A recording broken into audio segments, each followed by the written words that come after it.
Here's how to properly lubricate your garage door to keep it running smoothly and quietly. This will also dramatically increase the life of your garage door as well. A few quick tips: make sure that you're doing this about every 4 to 6 months, and be sure to use a lubricant that's non-lithium and non-silicone. We sell this lubricant at our location, so if you'd like to buy a can, contact our office and you can come pick one up.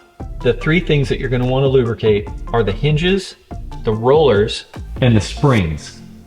I suggest working from the top down and from right to left, but you can do it either way. First, the roller. I spray the top, and I spray from the side so that it can go inside that hole right there. And I'm going to do that on all of these hinges.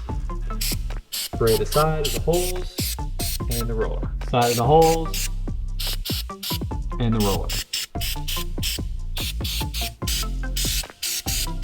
Then for the middle hinges, same thing. We'll spray on the top and we'll spray on the side and the hole. Then just continue doing that for the rest of the door.